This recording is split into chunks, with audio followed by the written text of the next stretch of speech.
Fala pessoal, boa tarde. Levítico capítulo 10 hoje, um tema delicado, difícil de comentar aqui, porque tem detalhes aqui para a gente conversar, aplicar nas nossas vidas.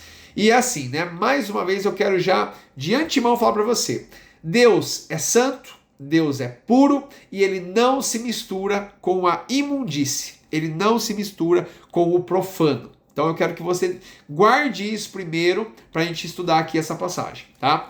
Levítico capítulo 10, ele vai falar dos dois filhos de Arão que acabaram sendo eliminados diante do Senhor. E quando eu digo eliminado, você já sabe o que a palavra diz, né? Os nomes deles eram Nadab e Abiú. O nome deles também está em Êxodo 24, quando eles estavam na presença de Deus, subiram com Moisés, Arão e os 70 anciãos, né, de Israel para a presença do Senhor. Você vai ver também o nome deles aqui em Levítico 10, Números 3, Números 26, tá bom? E acredito em alguma outra genealogia que vai comentar o nome deles. Mas pessoal, qual que é o foco aqui para a gente entender? Eles levaram fogo estranho para a presença de Deus, Deus não aceitou e Deus na hora os consumiu. Então isso foi um erro, um pecado, uma blasfêmia contra o Senhor. E aí eu quero chegar. Eu já comentei em outro capítulo com você sobre isso, sobre a blasfêmia contra o Espírito Santo. E aqui nós vemos um caso direto sobre isso, a blasfêmia contra o Senhor, diante de uma atitude. Então você vai ver aqui que eles levaram esse fogo estranho. Caio, qual que é o problema de levar fogo estranho aí? Poxa, fogo é fogo. Não, fogo não é fogo. E você vai lá no capítulo 9, um versículo atrás, né? Que seria o versículo 24. Olha o que está escrito. E eu comentei com você sobre isso no vídeo anterior. Porque o fogo saiu de diante do Senhor e consumiu o holocausto e a gordura sobre o altar. O que vendo todo o povo jubilou e caiu sobre as suas faces. Então, era o fogo de Deus enviado pelo Senhor que acendeu aquele altar dos sacrifícios, dos holocaustos, que consumiu a gordura. Foi o fogo do Senhor, não foi um fogo feito por homens, né, que foram lá e rasparam pedrinha, acenderam de alguma forma, não. E Nadab e Abiú levaram esse tipo de fogo ao Senhor. De alguma forma eles acenderam, criaram algo, pegaram de outro lugar, não dá para saber. Mas simplesmente eles levaram, né, esse tipo de fogo e rapidamente, instantaneamente, foram consumidos ali, como diz o versículo 2. Então saiu fogo de diante do Senhor e os consumiu e foram eliminados perante o Senhor. E aí você pode imaginar assim, nossa, que radical, né, para um Deus que é perdoador, né, um Deus que fala para a gente amar uns aos outros. Eu já falei para você aqui, Deus é santo, ele é puramente santo, ele não se mistura com o profano, com a imundície. Ele é um Deus perdoador? Sim. Diante dos pecados? Sim. Mas contra ele mesmo, sendo uma blasfêmia contra o Senhor, não tem perdão. Nós já falamos sobre isso em outro vídeo e eu quero focar com isso com você mais uma vez. A blasfêmia contra o Senhor, contra o Espírito Santo de Deus, contra as ordenanças do Senhor. Aqui eles eram sacerdotes, eles eram escolhidos do Senhor, eles foram consagrados sacerdotes, eles foram ungidos. Você está entendendo o grau de responsabilidade deles? Como passar pano para essas pessoas? A gente tem que tomar um cuidado só com um detalhe, tá? Se você for pesquisar, você vai ver que muitos comentaristas, eles meio que colocam um caráter para eles. Então, Nadab e Abiú eram assim. Não, a Bíblia não fala, nem em Levítico 10, nem em Números 3, nem em Números 26. Não fala como eles eram na questão de caráter, o que tinha no coração deles, na mentalidade deles. Não fala em nenhum momento, só falam a ação que eles tiveram. Mediante a isso, a gente pode criar teorias, mas não pode afirmar. O foco aqui é esse, que eles levaram fogo estranho, apresentaram esse fogo estranho ao Senhor. E o que é levar esse fogo estranho? Simplesmente é quebrar a ordenança de Deus, quebrar a instrução do Senhor e misturar, literalmente misturar o pecado com o santo, com a santidade. Não tem sentido, porque o nosso Deus é completamente santo. E a gente sabe disso.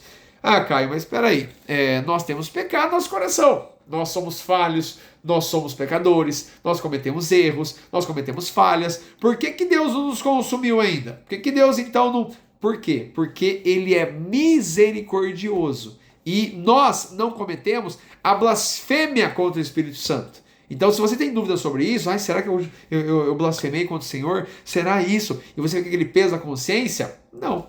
Você não cometeu nenhuma blasfêmia. Por quê? Porque a blasfêmia é algo pensado e puramente pensado. Eu vou fazer assim. E tá tudo bem, tá tudo em ordem. É assim mesmo. Não tem problema. Não, é assim. Não existe isso, pessoal. O santo não se mistura com o profano, né? Uma vez eu escutei uma baboseira que no céu não tem problema, vai ter uns palavrõezinhos, vai ter umas coisinhas assim. E aí eu falei, meu Deus, como é que pode um negócio desse? Alguém e pensar nisso, né? Não, porque é normal, a gente fala, né? A gente vai lá, não é normal. Aqui na terra não é normal, lá no céu não vai ser normal, lá no céu não terá pecado, será 100% santo. Eu e você teremos corpos glorificados, semelhantes à glória do Senhor.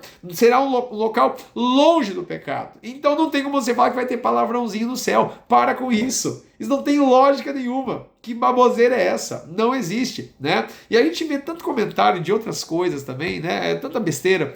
Mas eu quero dizer para você basicamente isso. Esses homens foram consumidos pelo Senhor porque eles quiseram misturar o profano com o santo. Eles quiseram, de livre e espontânea vontade. Só que aí tem uma outra teoria, se você for pegar aqui, a partir do versículo 9, Deus vai orientar Arão sobre o vinho ou a bebida forte. E aqui tem um detalhe, né, que muita gente fala e acha que esses dois, por exemplo, poderiam estar bêbados, poderiam estar influenciados pela bebida. E por isso que eles pegaram fogo lá e levaram. De qualquer forma, já deixou muito claro aqui que eles não poderiam ter bebido, eles não poderiam ter feito isso, eles não, de qualquer maneira, eles misturaram. Então não tem o que falar.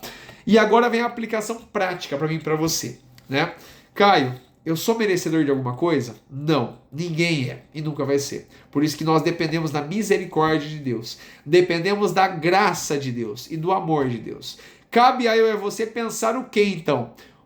Pensar da grandeza do nosso Deus, por amor a mim e a você. Assim como ele libertou esse povo aqui do Egito, né, para levar até a terra prometida, agora Jesus Cristo veio, viveu, nasceu, nos ensinou, mostrou seus princípios, seus valores, e a vida está nele. Ele quer que eu e você o buscamos, o adoremos em espírito e em verdade. A palavra diz que o Pai está à procura dos verdadeiros adoradores. E quem são esses verdadeiros adoradores? Aqueles que valorizam a palavra de Deus, aqueles que vestem as suas vestes sacerdotais e falam, eu quero pregar essa palavra, eu quero viver essa palavra, eu quero amar essa palavra, eu sei quem é o meu Deus, Criador dos céus e da terra, Rei dos reis, Senhor de senhores, eu sei quem é Jesus Cristo, Filho de Deus, que veio até este mundo para me livrar, para me salvar, para pagar o preço dos meus pecados. O sacrifício dele foi alto, foi poderoso, foi fiel, ressuscitou no terceiro dia para nos dar a vida eterna. Agora me fala, como que você simplesmente quer fazer de qualquer jeito, qualquer coisa? Não tem lógica, não tem lógica. Então para de passar pano para as coisas que são impuras. Pode ser, tá tudo bem, tá liberado, pode escutar isso aí, pode assistir isso aí. Não, para com isso, Pede sabedoria ao Espírito Santo de Deus, que ele vai mostrar para você, olha, o que você deve jogar fora, o que você deve parar de ver, ouvir, escutar, parar de entrar na presença de alguns locais, de algumas pessoas que só desprezam a palavra, zombam da palavra. Você está na hora de abrir os seus olhos e sua mente para a sua vida, para a sua rotina, para o seu acordar e o levantar.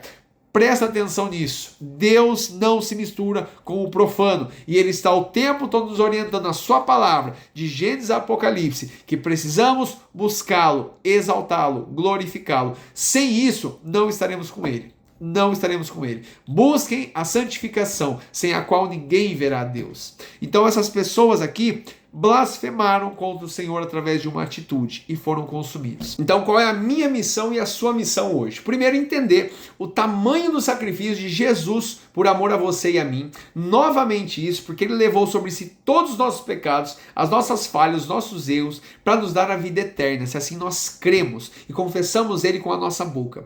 E em segundo, aplicar isso na nossa vida todos os dias. Como está sendo a sua adoração? Como está sendo o seu louvor? Como está sendo a sua chegada à presença de Deus? Na sua casa, na igreja, no seu trabalho, onde você for. Entenda isso, pessoal. Temos que adorar ao Senhor verdadeiramente. Não blasfemar contra o Espírito Santo, mas sim adorá-lo, buscá-lo e exaltá-lo de todo o nosso coração. E assim estaremos com Ele nos céus um dia. Reflita aí um pouquinho, tá bom? Nos vemos no capítulo 11. Um grande abraço, Deus abençoe.